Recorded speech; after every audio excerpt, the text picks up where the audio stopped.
ایک غلط فہمی پھیلی ہوئی ہے کہ دور فرما دے کہ لوگ کہتے ہیں کہ جادو برحق ہے، اللہ کے رسول صلی اللہ علیہ وسلم پر بھی جادو کیا گیا، تو یہ کیسے ممکن ہو سکتا ہے؟ اس کی حکمت بیان فرما دے۔ ایک کامن سینس کی بات سوچیں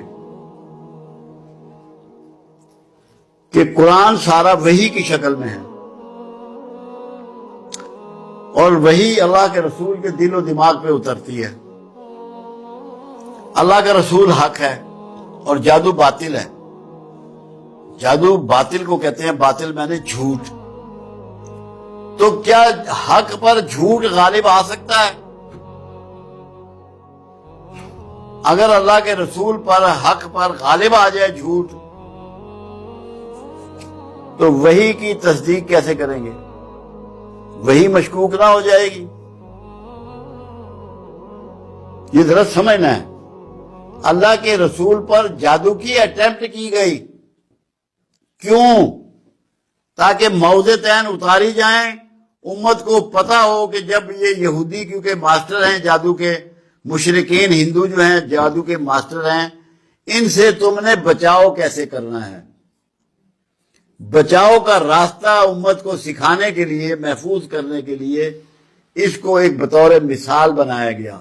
رسول اللہ پہ کوئی جادو نہیں کر سکتا، حق پر کبھی باطل غالب نہیں آ سکتا۔ اللہ کے رسول بت گرا رہے ہیں کعبے میں اور فرما رہے ہیں حق آ گیا۔ کون ہے حق؟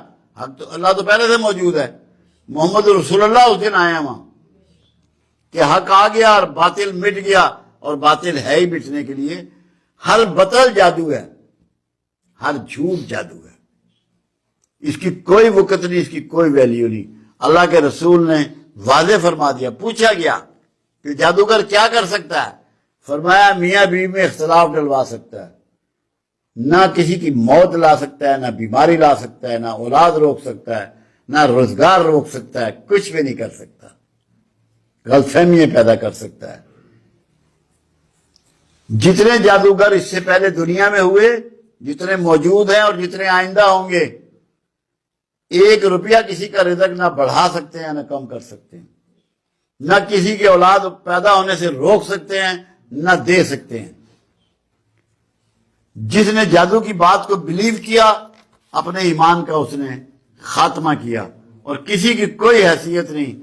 دینے والا، چھیننے والا، پالنے والا، مارنے والا ایک ہی ہے، جس کو اللہ کہتے ہیں۔ اللہ ہمیں دین کی سمجھ عطا فرمائے اور ان دھوکوں سے ہمیں دور کر دے کہ میرے پاس لوگ آتے ہیں، وہ جی کسی نے کوک باندھ دی، اولاد نہیں ہونے دے رہا جادو سے، کسی نے رشتہ نہیں ہونے دے رہا، جی رشتے بندھے ہوئے ہیں، بندش ہے، اور لوگ بیٹھے، کئی لوگ علماء لوگوں کو کہہ رہے ہوتے ہیں تم پہ بندش ہے۔ اللہ ان علماء پہ رحم فرمائے اور انہیں دین کی سمجھ عطا فرمائے۔ یہ سب اللہ کا اختیار ہے۔ اللہ کا اختیار کوئی مخلوق کیسے حاصل کر سکتی ہے؟ کسی مخلوق کے پاس اللہ کا کوئی اختیار نہیں، اللہ کے اپنے اختیار اپنے پاس ہیں۔ دعائیں، التجائیں، صدقات جس کے چاہے قبول کرے، وہ مالک ہے، خالق ہے۔ آپ اس سے دعائیں کر سکتے ہیں، التجائیں کر سکتے ہیں، صدقہ و خیرات دے سکتے ہیں، معافی تلافی کر سکتے ہیں، گریہ ازاری کر سکتے ہیں، گڑ گڑا سکتے ہیں، مگر